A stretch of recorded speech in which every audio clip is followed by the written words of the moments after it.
then it's casual. Yeah. It's nothing crazy. So don't think that we're Yeah, in we're an just interview gonna- and I'm Dan Rather or whoever the hell that is. Yeah, right.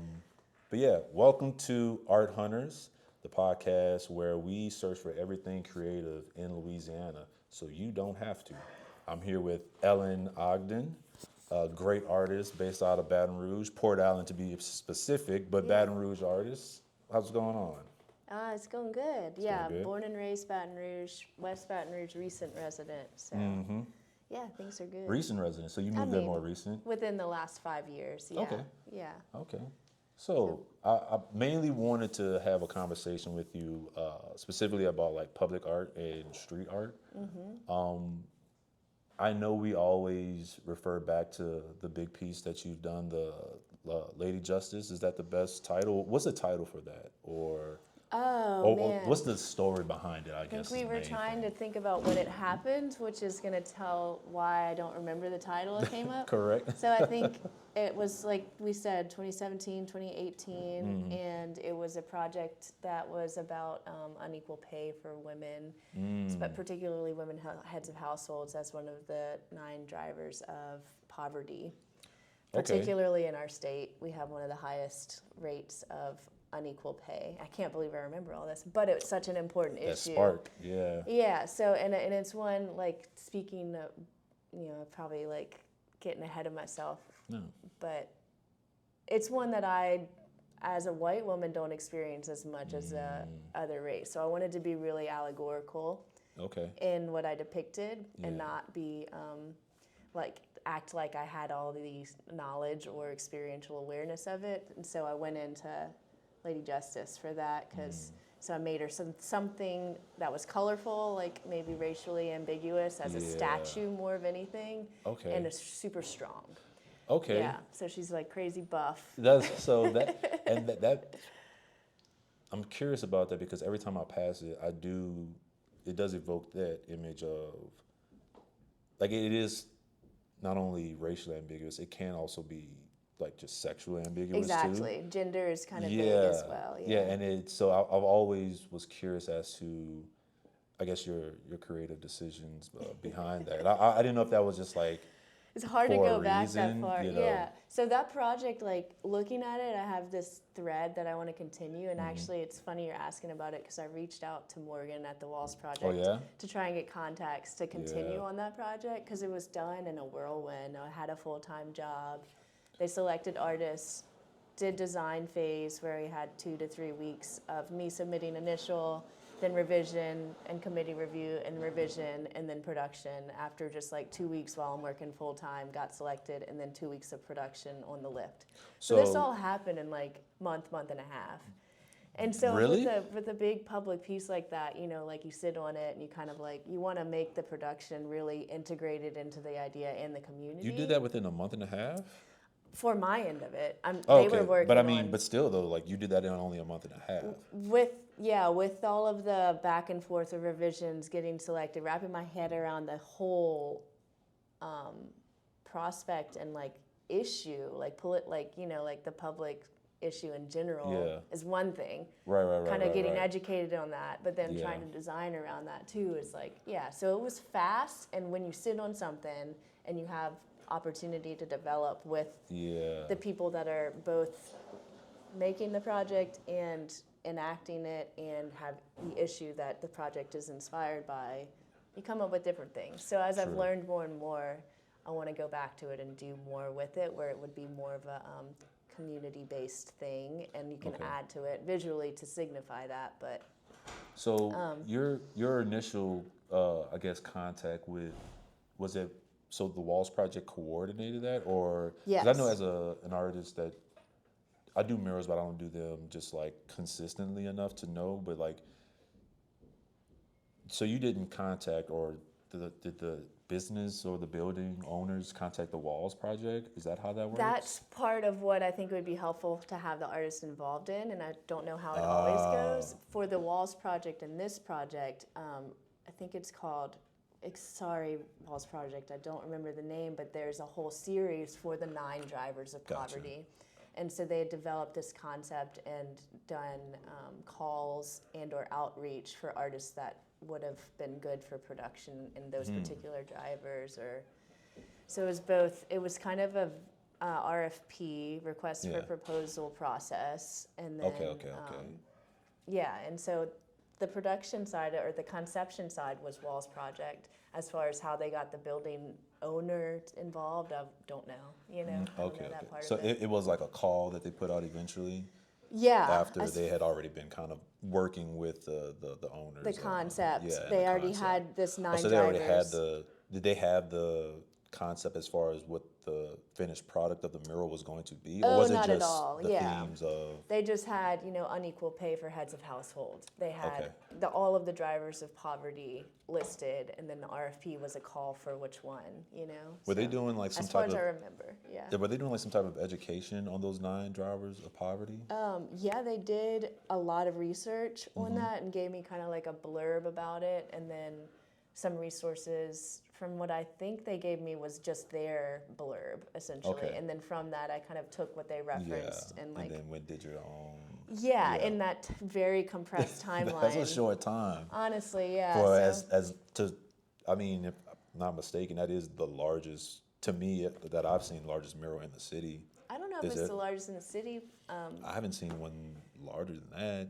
More than 3 stories. That's 3 stories, right? Something like that. And that's wide too. I mean, it's huge. It's not even that it's huge. It's on like the main street. What was that? St. Ferdinand turns into 4th, right? Like where the Capitol is. So it's like and then to be looking at the Capitol and then seeing this image right next to you. 'Cause I go to Matherns every day, and I jog every day. So I run by. So it is a very striking image in the middle of downtown. And I don't think my eye pretty much catches a lot of the murals around here. I don't think I've seen anything quite as, and then you did a good job with the lighting coming from her one eye coming out and the angles across the wall. It draws you in. You didn't waste any space on that at all. So for you to say that it was done in essentially, what you said, a month and a half, right? Yeah. Well, that's impressive. They had just developed a group of people to have art review, and so we went back and forth, and they had suggestions from the initial design. And it's funny to go back to what my proposal was, because there was some nudity in it originally. Oh, really? They didn't want that, huh? No, can you imagine? Downtown Baton Rouge? Yeah. That's about right. It was vague, nudity, like statuesque, if that makes sense. Yeah. Not very... nothing suggestive. No profane stuff. Yeah. But it was a quick turnover, and so like I said, and when you make art, that it's like when you sit with it and you have dialogue, and you sit with it literally visually from a craft perspective, there's things you would change and add, and you want to convey and communicate that. You don't want to rush those early parts of the process, typically. Yeah, so it's hard to talk about because I have these tendrils of desire to do stuff with it that honors that message more and honors like Baton Rouge more. Like you said, it's kind of and honors like what I would like to do with art in general. Yeah. And that's kind of the tug and pull of commissions, or just a third party being involved in the creating process, because you have the person that's commissioning you, but then also an organization that's somewhere in there also, and then the artist, and it's like, to bring one vision to life is a lot of tugging and pulling, just in general with that. So yeah. I mean, you're a pro. You know how to do that well. Like I'm not as pro as it can get to kind of get by, but that's extremely impressive. I had no idea that you created that quickly. There's artists sometimes that it takes. I mean, for me personally, that would have taken me like at least a few months. And that's me rushing. If I'm being honest, because I think that you would have liked to have had more time, I guess. It's a difference. I guess any artist would like to have the most amount of time possible. For a lot of reasons, not just for like how long it literally takes to paint the wall, but to develop the right imagery and all of these things, and have the time to feel unfettered in like the push of the commission or the people that are weighing in, and align with like a what's going on with like maybe your pathway, but also like what is this actually going to mean in community? Correct. I didn't even think about what you're saying. Like it's the biggest mural in Baton Rouge. Right. That's Because a lot of weight. you're not going into it with that thought process. Like, okay, this is what needs to be done.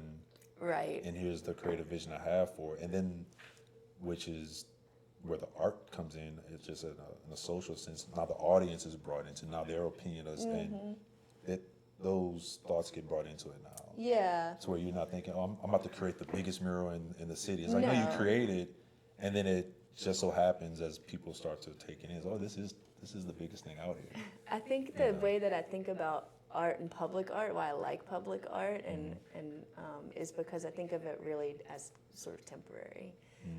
Even though some of these commissions, like especially sculpture works, are there for decades and decades. Yeah. You don't have a lot of agency in somebody else who's an artist coming behind you and producing something, or nature or whatever, taking it over in some way. And so you really kind of like put it out there and let it. How you doing?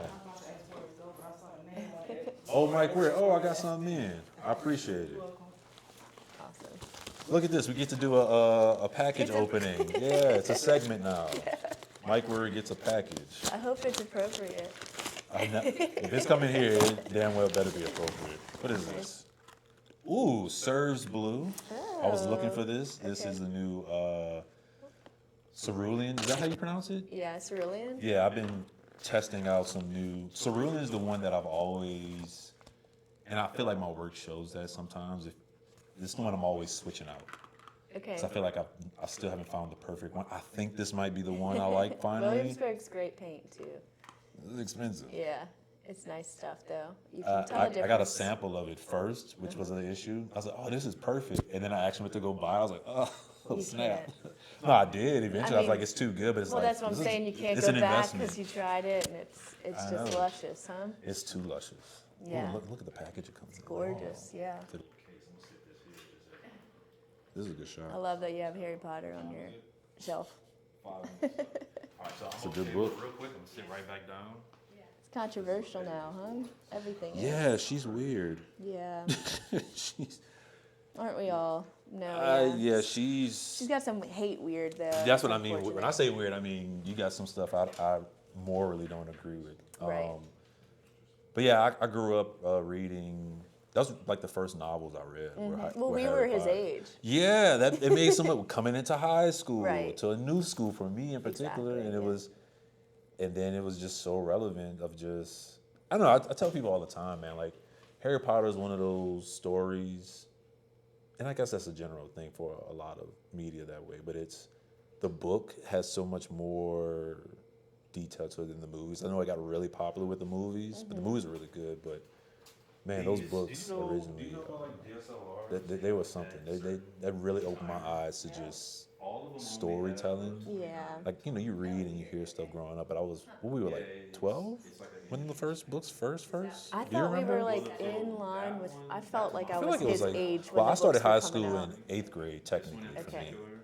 That makes sense then, yeah. So I feel like it was sometime in middle school, for Definitely, sure. because I remember dressing up with my friends. Yeah.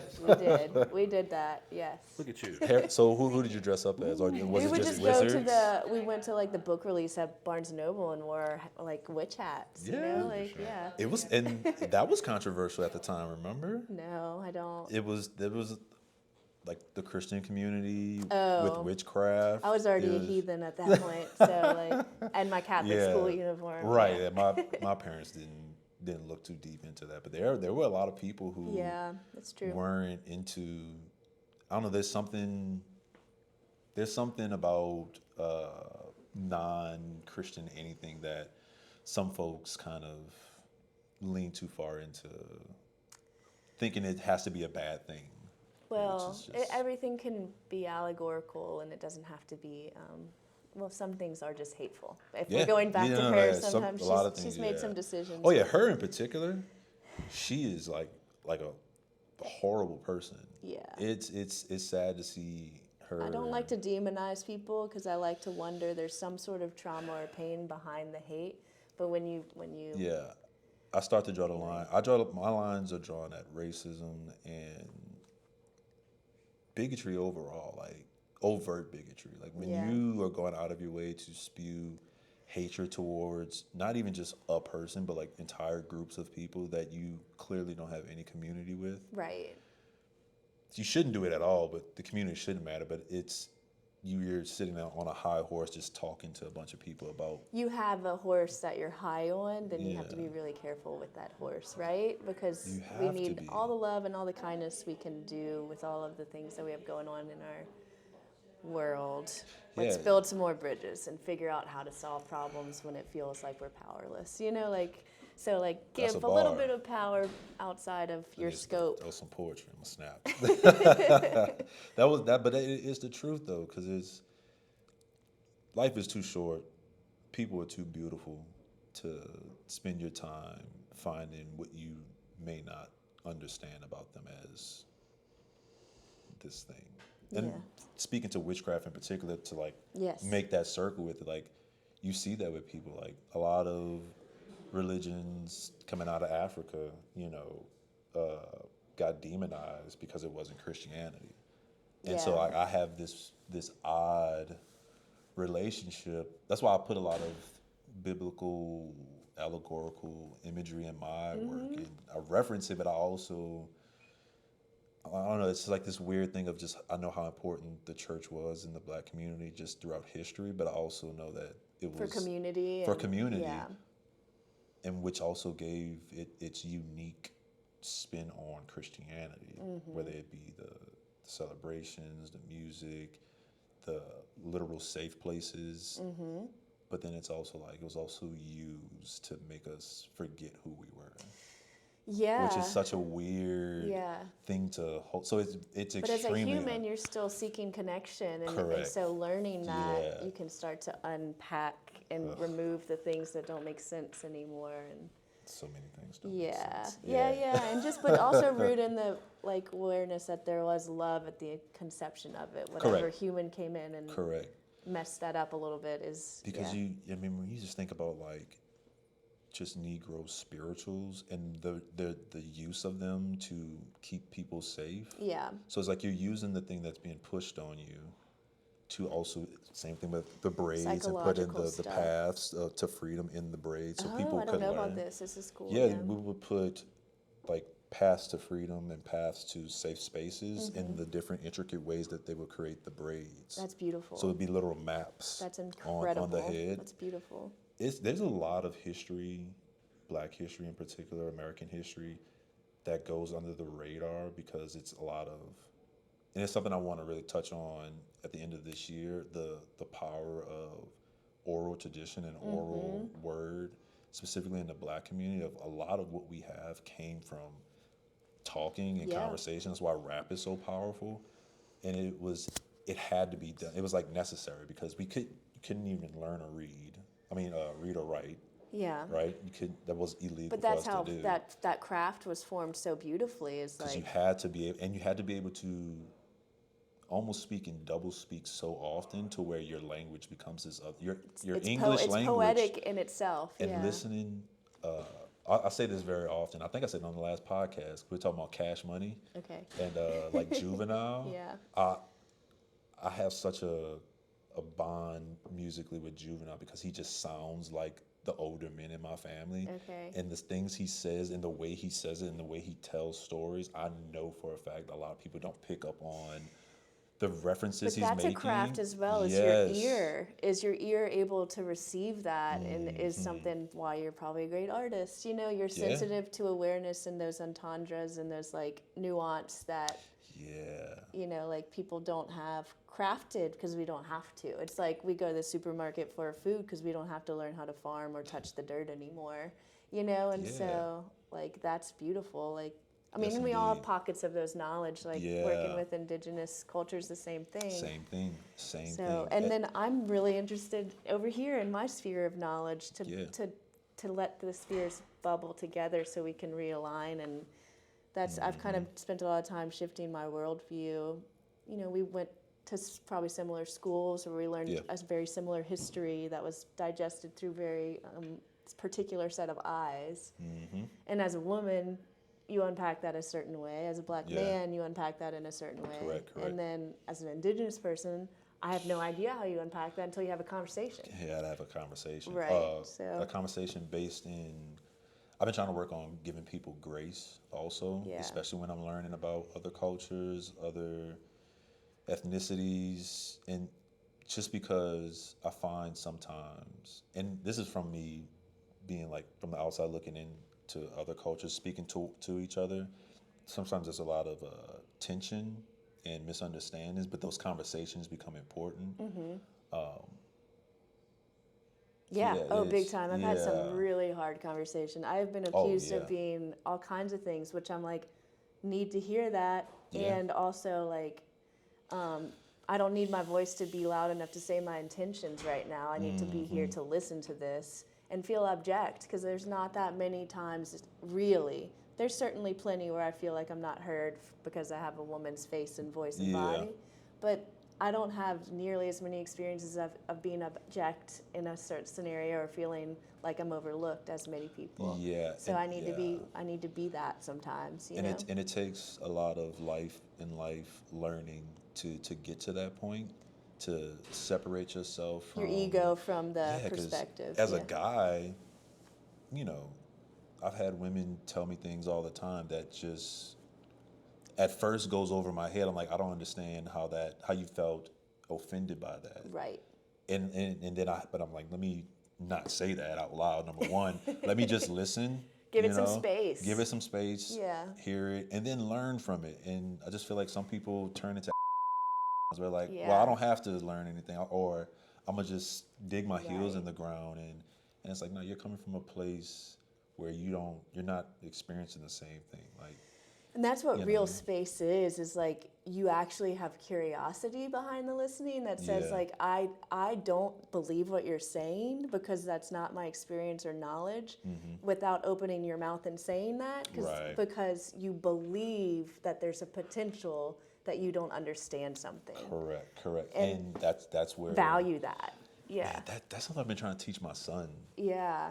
That's like hard. I'll tell you, like, he's very intelligent, right? We were talking about that, but it's like one of the hard parts is trying to get him to understand you don't know everything. And I'm not saying that you're not intelligent, because I think he keeps taking it as that. Like, his biggest thing is if he doesn't know something, that's when he starts to get a little like frustrated. And it's like, it's okay to not know. Like, this is how we learn. It's like, it's okay to misunderstand. It's okay to misspeak, but understand that you may have misspoken, learn from it, and then listen to the people trying to teach you better. Yeah.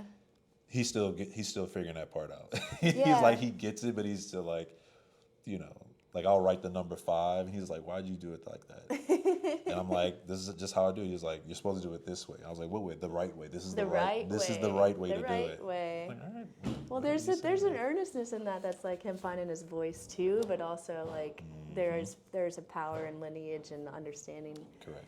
In life learning, you just like we talk about time and giving space to just being able to, like with your mural, right? You would have liked more time to just sit with it. Because of these conversations, because that wasn't my experience to be a head of household without unequal pay. Yeah. And so I felt this immense pressure to create something that you don't have a voice to that I've only read and listened to things and like listened to interviews and experienced with deep empathy or sympathy or whatever the right term is, and felt it and cried over it, but I don't have that experience and never will. And that's a uniquely so I have to do it human through thing too, because when people look at my work, right, and I tell people I try my best to only depict specifically black men.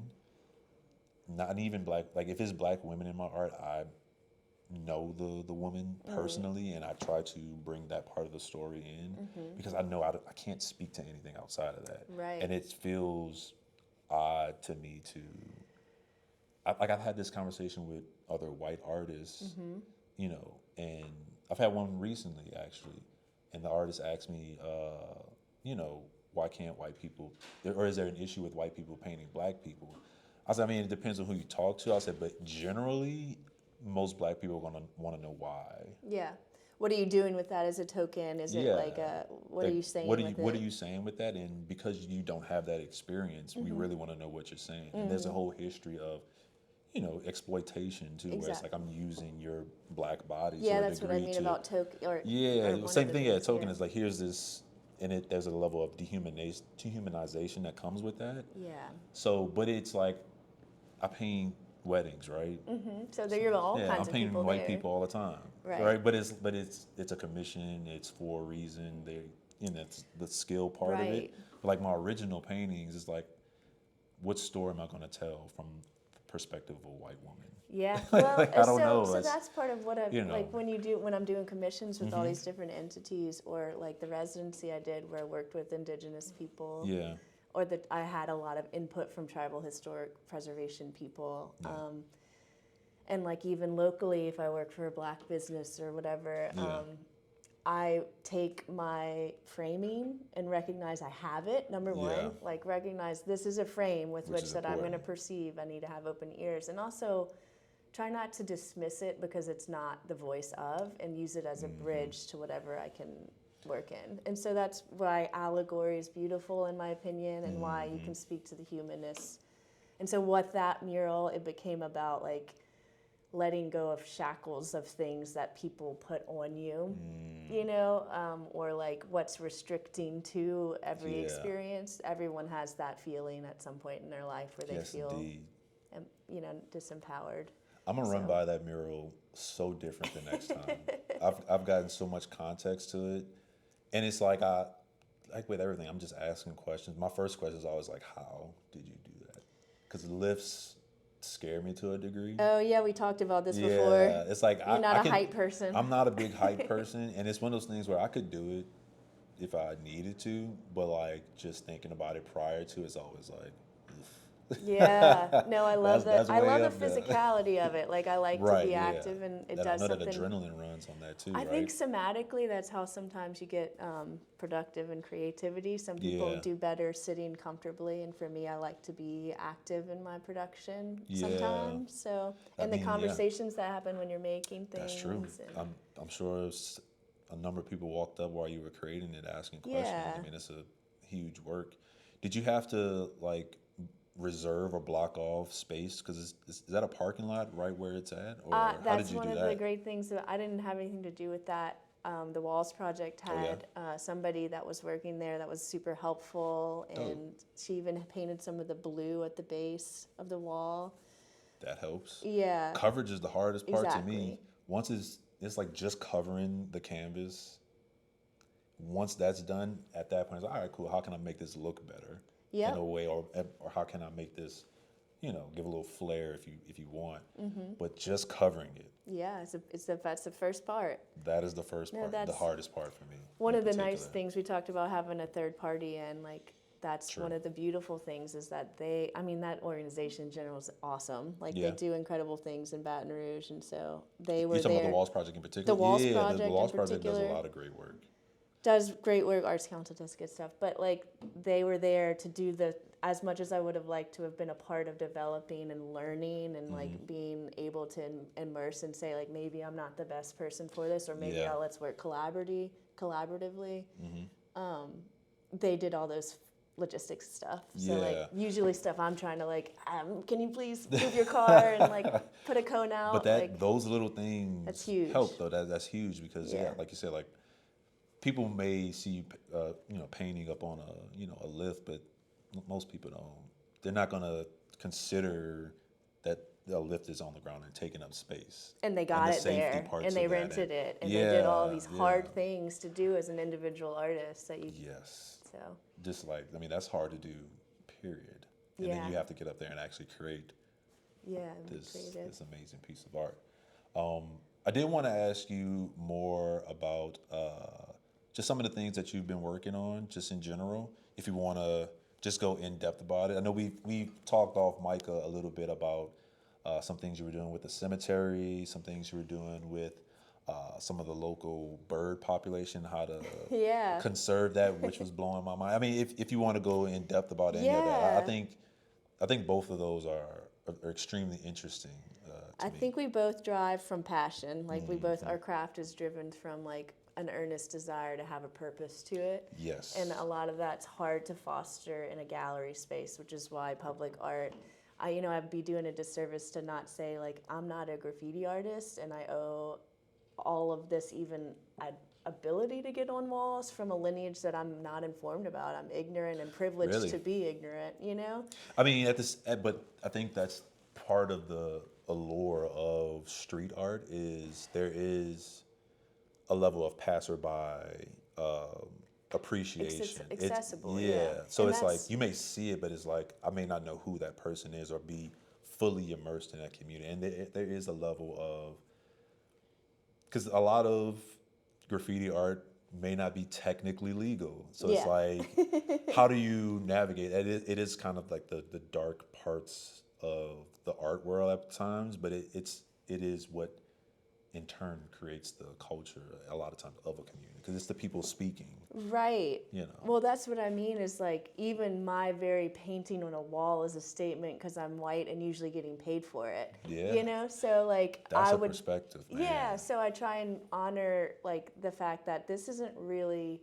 I wouldn't call it street art. You know, like I'm doing True. Yeah. commission work that I have found honestly to be a device in my craft and like the way I sustain myself is getting paid and seeking out patrons or funders or, working with businesses. But I'm sorry, I'm getting way off track. No. That's the purpose of what we're doing. Yeah, is but to I like get off and get back on the tracks. want to honor the fact that I know that my craft wouldn't exist or what I've gotten commissions in Right. wouldn't exist if people before me weren't on walls doing stuff illegally. Correct. You know? No, like seriously. Yeah. That. And so I feel very, like it's one of those things that I vacillate with. Like, how do I make sure those artists at some point, or what am I doing to honor that craft too? You know. And that's the again, if I can go back to the cemetery project Yeah. in particular, I think that's the part of connecting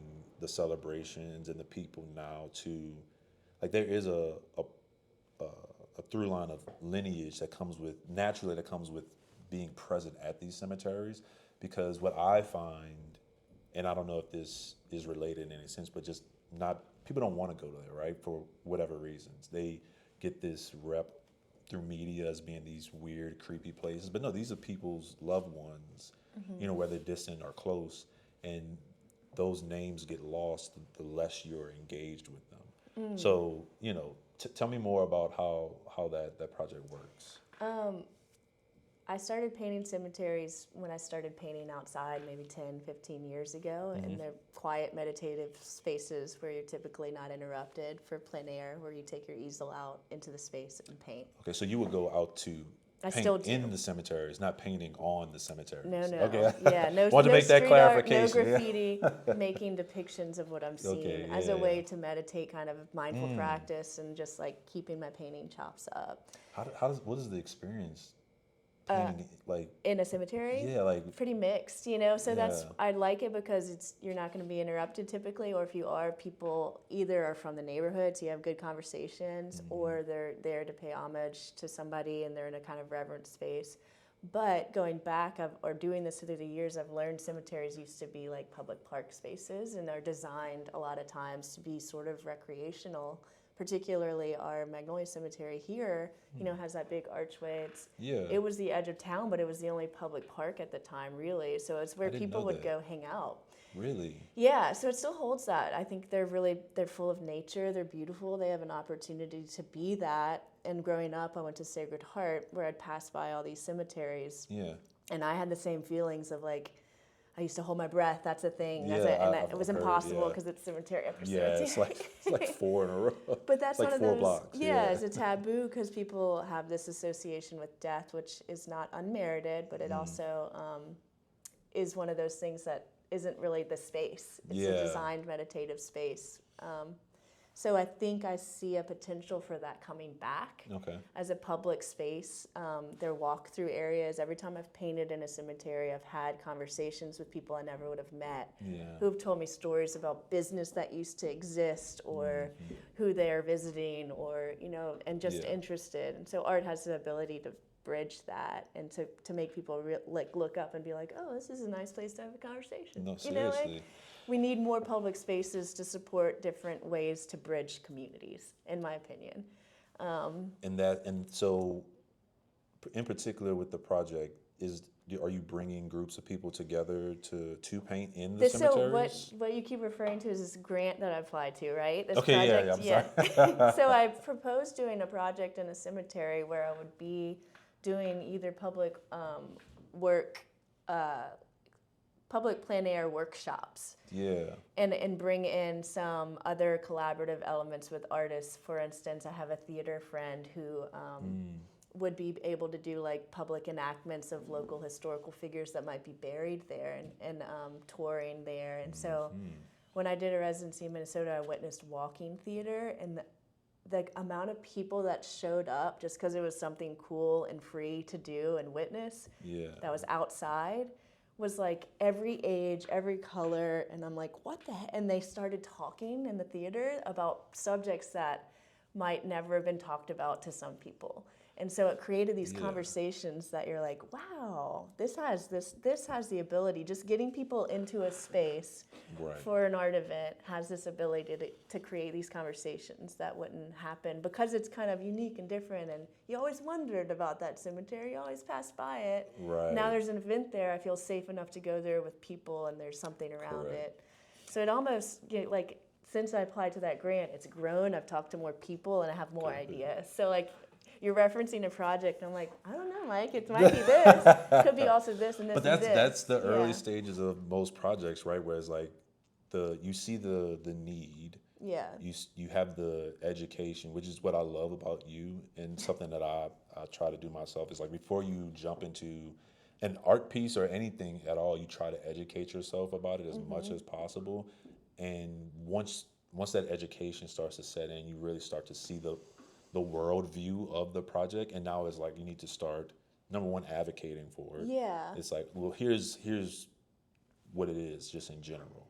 And the more you talk about it, the more people will go, oh, that is a good idea. Oh, that does make sense. Or it doesn't make sense to them, and now you can still get that feedback of, all right, well, tell me how it can make better sense to you. So I guess, it's hard to conceive of it as a project, because the goal is really to shift the idea of what these spaces can hold for a community. And so the project is more like, well, you could do all of these events, but the overall thing is let's make basically a recreational space in some of these unused spaces. I see. Yeah, as opposed to it being a specific thing, it's more so these spaces can be used for this and here's an event and a project that I could do that would foster that, and here's this map that I could produce that's our cemetery district. Oh, maybe Baton Rouge starts to be known for these incredibly historic cemeteries where battles happened and hold all of these things that create a story about Baton Rouge and our current contemporary culture. And, Have you spoken with anyone at Visit Baton Rouge, or have you ever gotten in contact with them? I have in the past, but not about this project. They do host cemetery tours for some of the riverboat things. Really? I've seen them there when I'm painting. So they come that far inland?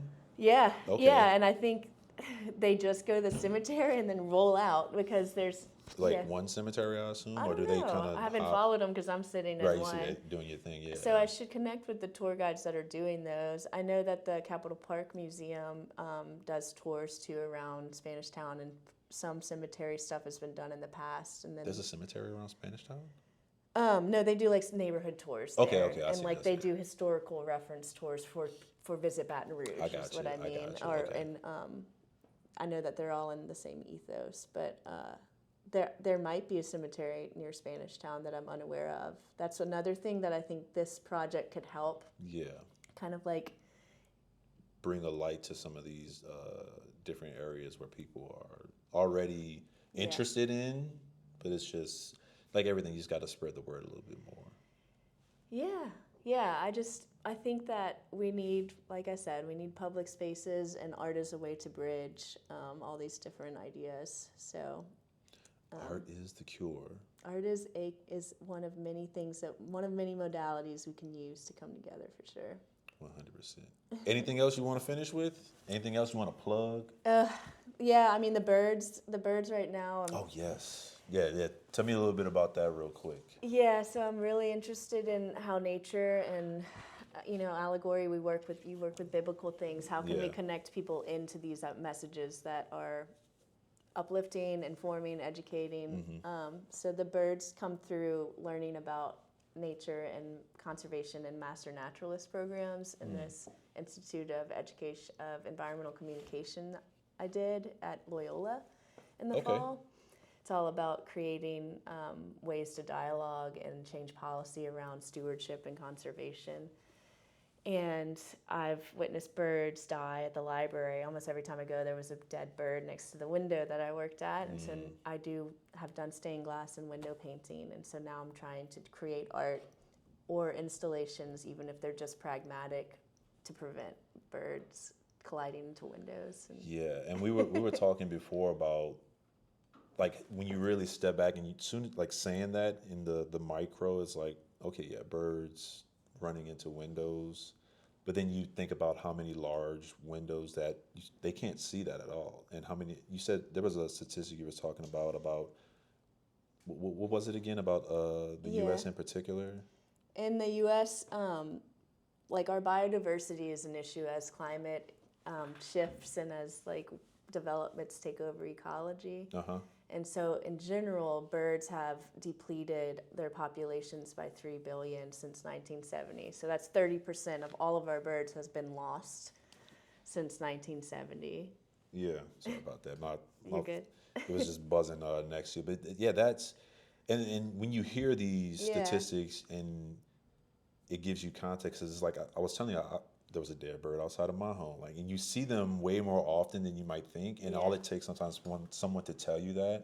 And now you notice it. And the more you notice it, it's also put on their front of mind of, here's how we can prevent that. Here's how it affects us. And here's how we can prevent that. And again, art is a vehicle that we can use to help with that by using these different, I keep saying patterns because that's what pops up in my mind, but I know there's a science behind painting on these windows so that they don't collide into them, which is, you've got my brain really turning with that ever since you said it earlier, and now it's like, like I've been having it on the back of my mind to like just kind of lean more into learning more about that. Yeah, I think we need to connect with our more than human neighbors and like shift our worldview to be able to encompass like more communal things, more witnessing each other, and the ecology and wildlife that is in our neighborhood, and what we do with industry and all of that can be affected by small little moves like that in a big way. So, what's saving a few birds hurting you, and how much do birds give us? We don't recognize. They're pollinators. They help our food systems by doing that, and they're important. So extremely important. Just everybody has their own sphere of witnessing, and we all work out in our own little ways, right? So 100%. And it's, again, all it takes sometimes is for someone to just notice that and then connect that to a solution, and then get those balls rolling. And this isn't my thing. This is being done all over, but what a great thing for Baton Rouge to become this harbinger of the Deep South to, hey, we do care about our nature. We've gotten a bad rap with industry before, but because we do care about it, right, in Baton Rouge.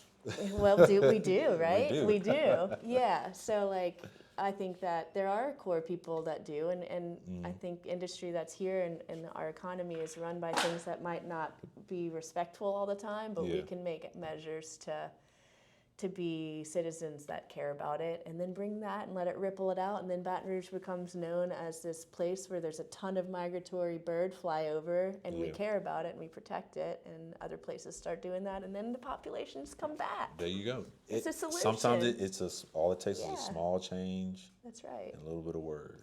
And it's being done already all over, so let's join it. That's the thing, joining forces to create that change.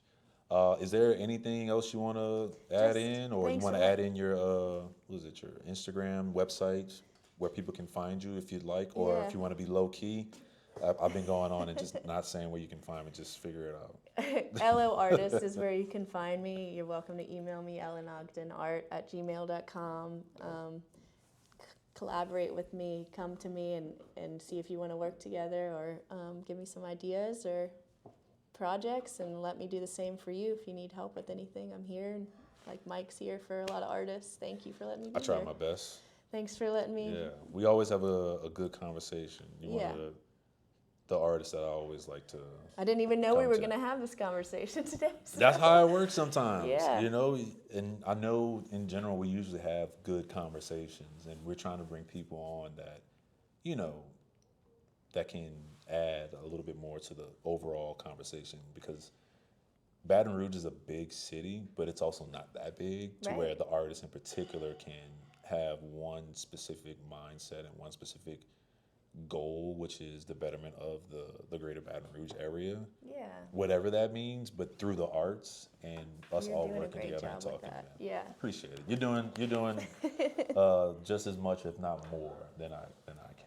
I can tell you that for sure. And I think it's because we have a lot of the same roots, a lot of the same root moral systems of. Yeah. Yeah, I don't know. It's just one of those things. You hear issues, you see issues, and then you just want to. You can't help it. You can't look away, right? You can't look away, and it's like, Yeah. all right, I got to do something. But yeah. Yeah, there's many things that I don't do anything about, but that's another conversation for another day. Another conversation. Least harm sometimes is Least harm. care for yourself. And we're gonna have you back. I want to have you back with Kedrick. I know you know Kedrick well enough, but we all just need to sit down and chat again. Yeah, I appreciate Kedrick, it. respect and miss you here. I wish you were here. Come on, man. Happy birthday. Happy birthday. Happy birthday. Happy birthday, Kedrick. He is amazing. You guys are so awesome. Thanks for doing this. Yes, indeed. I hope I didn't come prepared to talk about that piece, and so That's the best part. thanks, Lost Project. Yeah.